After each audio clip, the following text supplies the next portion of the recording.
Buenos días al Dios poderoso Jesús, mi Señor, mi Salvador y mi guía. Y como siempre, inicio con la palabra de Dios. Gálatas 6:7. No se dejen engañar, nadie puede burlarse de la justicia de Dios. Siempre se cosecha lo que se siembra. Miren, a propósito de esto, quiero hacer una breve reflexión antes de referirme a dos temas económicos breves. Es a propósito de lo que es justicia y de lo que es misericordia, a partir de la visión de los que somos cristianos, ¿verdad? Justicia implica que cada quien tiene que pagar por lo que hace. Justicia es usted estar acorde que si cometió una acción, esa acción puede tener o una gratificación o una perjuria, algo que con lo que usted tenga que ser sancionado. Eso es lo que es justicia. En el caso de Dios, Dios es justo, Dios es el sinónimo de justicia, pero Él tiene como correlato siempre para la justicia lo que se llama la misericordia. Y esto es parte de lo que debemos hacer permanentemente en nuestras vidas y en todos los procesos que hacemos. ¿Qué es la misericordia? La misericordia es usted tener cuidado de los demás y sobre todo, Dios nos da misericordia porque nosotros como pecadores tenemos que pagar todas las cosas que hacemos, pero Él, amoroso, misericordioso, nos da amor, nos rectifica, nos lleva por senderos correctos y no nos da lo que tenemos que recibir, el castigo que tenemos que recibir. Eso es lo que se llama misericordia. ¿Por qué hablo de esto?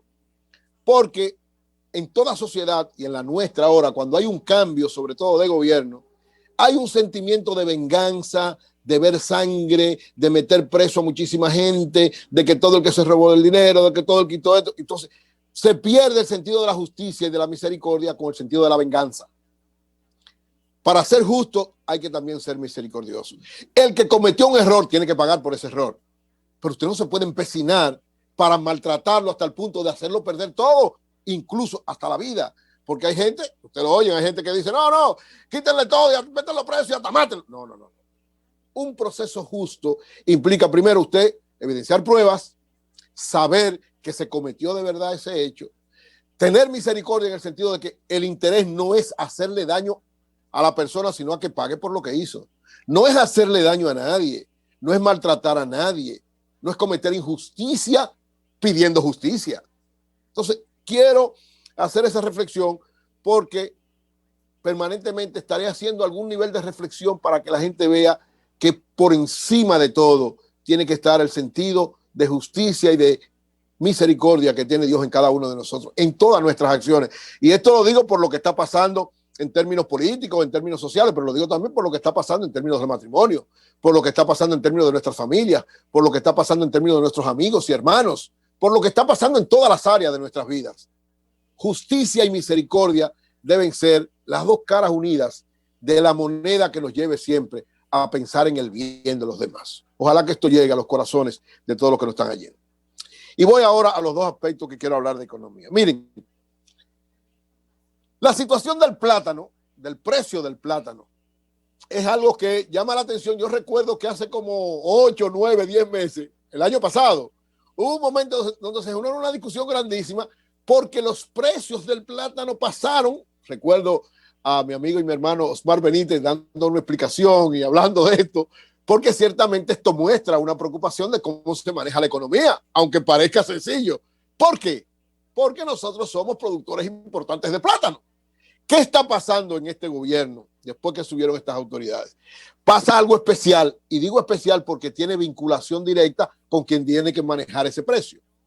¿Qué está pasando? El plátano, señores, está increíble. Precio que ha pasado los 40 pesos un plátano. En algunos sitios por encima de 50. Y yo he llegado a escuchar, no sé si es verdad, pero hay gente que me ha dicho que ha comprado casi a 60 pesos un plátano. Y eso llama la atención.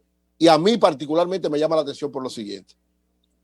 ¿Quién es el responsable de manejar el precio del plátano o todo lo que tiene que ver con agricultura? El ministro de Agricultura. ¿Quién es el ministro de Agricultura? El ministro de Agricultura es Limber Cruz. ¿Y quién es Limber Cruz?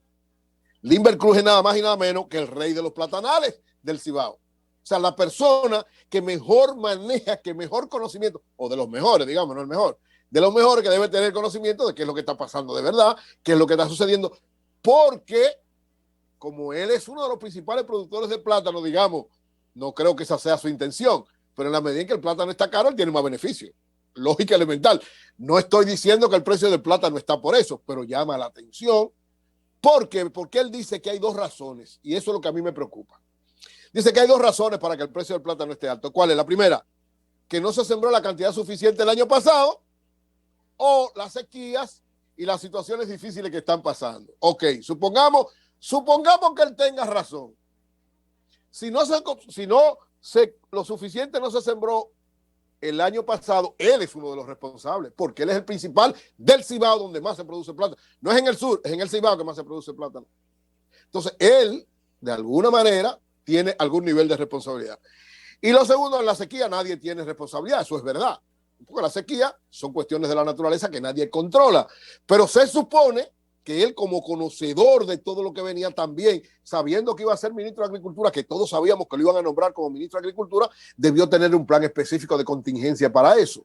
Entonces, a mí lo que me preocupa en este caso, yo recuerdo que cuando se puso el plátano tan caro en tiempo de Danilo, cuando Osmar Benítez se tomaron una serie de medidas inmediatas. Sí, que se compraron producciones de plátano, se buscaron, se llevaron a precios especiales, se hicieron mercados especiales. O sea, yo quiero ver una actitud de parte de las nuevas autoridades en ese mismo orden. No es acusando a nadie, a mí no me gusta acusar a nadie. Mi preocupación es porque ciertamente en torno al precio del plátano hay algo que las autoridades tienen que desarrollar rápidamente, porque eso, independientemente de las sequías, es verdad que ha habido sequía, pero la de ahora no es igual que la de antes. La de antes era mucho peor. Antes eran mucho peor. Entonces, hay que evaluar, y sobre todo en términos del ministro, que es, reitero, el rey de los platanales del Cibao.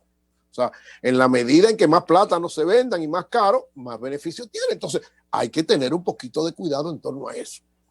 Y finalmente, miren, sobre el discurso del presidente el pasado viernes. Yo fui que dije que eran 3 minutos. Recuérdense por qué, porque como canal de televisión nos dieron la información de qué tiempo se iba a disponer. A mí me llamó muchísimo la atención, primero, que el presidente hable tanto. Es verdad que Danilo no hablaba, eso es verdad. Danilo no hablaba, y eso también es malo. Pero también estar hablando mucho no es bueno. Recordemos a Hipólito. Una de las debilidades que criticábamos en términos del estadista que debió ser Hipólito Mejía es que hablaba de todo y en todos lados, y eso crea situaciones difíciles. Pero además, miren, lo que dijo no ameritaba ciertamente esa cadena de radio y televisión. Hay que tener cuidado con las cadenas de radio y televisión. Una cosa es usted hacer una cadena para justificar una situación, para dar una información, para hacer una evaluación de los 2 meses de su gobierno, por ejemplo, podría ser. Yo creo que 2 meses todavía es muy temprano, pero bueno. Y otra para decir 2 cosas que a mí me parece que las 2, en el fin de cuentas, perjudican al presidente. Y me explico. La primera, decir que va a donar su salario. Un presidente que declaró 4,000 millones de pesos como en su declaración jurada de bienes y que dijo que tenía 2,000 millones en un paraíso fiscal en una isla del Caribe, decir que va a donar su salario, lo que crea es más preocupación que alegría. Más preocupación que alegría. Es decir, viéndolo tranquilamente, después se hablará de eso, ahora no, porque esta es la primavera, esta es la luna de miel, todas las cosas, pero después yo reitero que lo que implica tener 4,000 millones, entre ellos 2,000 en un paraíso fiscal, para un mandatario de cualquier nación, es una situación complicada. Entonces yo creo que esta situación, en vez de hacerle bien, lo que hace es que lo perjudique. Y lo segundo, sobre el problema de los partidos políticos. Miren, todo el mundo dice, ¿y por qué le están dando dinero a los partidos políticos? Porque la democracia, ¿cuál es el sostén de la democracia? Los partidos políticos. Ese es el sostén de la democracia. De República Dominicana y de todo lo que es democracia. O sea, los partidos políticos son el sostén. Y entonces la democracia cuesta. Porque para usted tener un proceso democrático cuesta. Entonces usted tiene que, a quien es el sostén fundamental, darle ciertos niveles de ayuda. ¿Usted sabe por qué? Porque si usted no le da ayuda a los partidos políticos, lo deja preso de los empresarios. Ahí es que está la clave desde mi punto de vista. Si a un partido político usted no le permite operar con recursos que le da la misma democracia que él garantiza, si usted no le da recursos, usted no se lo está tirando a los empresarios para que ellos lo manejen, le den dinero para manejarlo. Muchos dirán, sí, pero Eury, hay demasiado partido. Bueno, ahí estamos de acuerdo. Es verdad que hay demasiados partidos y que son un negocio. En todo hay negocio, ¿eh? En todo. Hay miles de artistas y hay buenos y hay que son negociantes. Hay miles de comunicadores buenos y hay que son negociantes. Entonces, hay muchísimos partidos, algunos son negociantes, pero la mayoría de los partidos son soporte de la democracia. ¿De dónde salen los presidentes? De los partidos. ¿De dónde salen los jueces? Todo eso, de los partidos. ¿De dónde sale el funcionamiento de la sociedad? De los partidos. A propósito de lo que tú estás diciendo, lo que yo decía más temprano, ¿tú sabes dónde no hay partido político? ¿Dónde? Donde hay dictadura. Dictadura. Oye, yo tengo aquí la lista porque estoy trabajando el tema. Ajá. En Arabia Saudita están prohibidos los partidos. En Bahrein, prohibido. En Qatar, oye, en Qatar, prohibido. En Emiratos Árabes Unidos, ilegales. Hay uno clandestino que se llama Hizb ut-Tahrir. En los estados federados de Micronesia no existen. En Kuwait son ilegales. Donde hay dictadura, en Omán prohibidos. En todos los países. En Cuba uno solo. Sí, así es. En todos los países de regímenes fuertes. No hay partido. Los partidos en ningún país democrático. En ningún país democrático se ha podido prescindir de los partidos políticos. Y alguien me decía, cuando yo decía esto, José, alguien me dijo, no, pero Eury, mira el caso de Estados Unidos, los partidos no, el Estado no le da. Yo le dije, no, ahí es que más, el Estado de manera indirecta que más le da a los partidos, a los republicanos y al demócrata. ¿Por qué? Porque los empresarios, recuérdense que durante mucho tiempo, creo que hasta ahora, ¿quién es que pone la mayor parte de los presidentes en Estados Unidos? Cuando hay guerra es el complejo industrial militar que está ahí, que hace todo lo posible. ¿Quién es uno de los principales soportes casi de todos los presidentes, salvo algunos? La industria del rifle, la industria de las armas, que hace todo para que gane un presidente que le garantice no quitar esa ley. Para que ganen los republicanos. La industria de las armas apoya a los republicanos. Exactamente. Entonces, y Silicon Valley apoya a los demócratas. A los demócratas. Entonces, hay que tener cuidado. Yo creo que ese mensaje que dio el presidente Luis Abinader el viernes fue totalmente contrario a lo que él debe ser como estadista, totalmente contrario. Y desde mi punto de vista le hizo más daño que bien desde el punto de vista democrático hablando. O sea, un presidente que es uno de los principales líderes de un partido no puede estar llamando a que se coarte el funcionamiento de los partidos. Yo critico los partidos que son negocios, eso yo lo critico, yo creo que no deberían existir. Partidos que son bisagra y negocio no deberían existir. Tenemos que ser duros con la ley ahí. Ahora, los que funcionan, los que le dan servicio al país, los que están en el gobierno, en la oposición, los que hacen su trabajo, los que cumplen la tarea de fortalecer la democracia, deberíamos darle más ayuda, no menos. Más ayuda, no menos. ¿Por qué? Porque contribuimos a que se preparen más, a que preparen su gente, a que la eduquen, a que fortalezcan sus estructuras, a que sean más democráticos. Yo recuerdo una expresión de Danilo que me encantó muchísimo cuando él era presidente.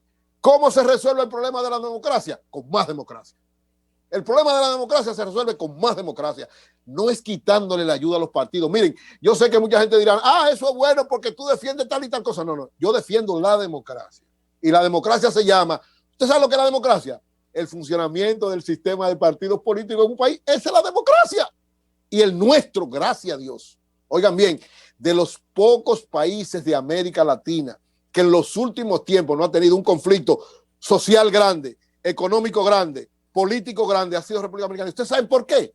Porque es uno de los pocos partidos donde de los pocos países donde el sistema de partidos todavía funciona, todavía es respetable, todavía la gente, a pesar de todas las cosas, quiere los partidos. Entonces, presidente, retire eso y ojalá que el PRM, que es un partido, ¿verdad?, que ahora mismo tiene la principal responsabilidad de la nación, también lo entienda.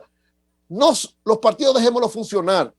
Busquemos las cosas incorrectas de los partidos que se aprovechan, pero los que son soporte de la democracia, apoyémoslos, estimulémoslos y garanticemos que siempre sigan cumpliendo con su papel. Gracias, Eury Cabral. Otro tema ahí que hay que reflexionar es lo que tiene que ver con la universidad. Yo creo que si tenemos hasta ahora una universidad que no la podemos sustentar, que no tenemos recursos para sustentarla, que está en precariedad, tenemos que tratar de fortalecer lo que tenemos, antes de ampliar mucho más un barril sin fondo para hacerlo más ineficiente. Yo creo que también eso hay que pensarlo, porque si la que tenemos hasta ahora vive al grito de que no se puede sustentar con lo que recibe, ¿qué vamos a hacer sin poder, sin tener presupuesto y sin tener posibilidad para una ampliación futura? Hay que reflexionar, eso es verdad, tienes razón.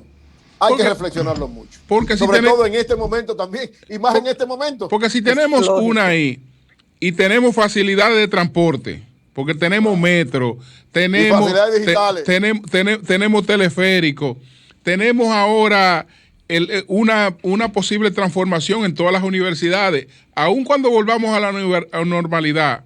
Creo que una parte del trabajo de las universidades se va a quedar siendo digital. Una parte.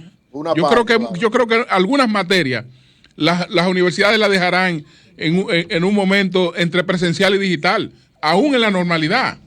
Entonces, todas esas cosas hay que preverlas hacia el futuro. Cambio y fuera.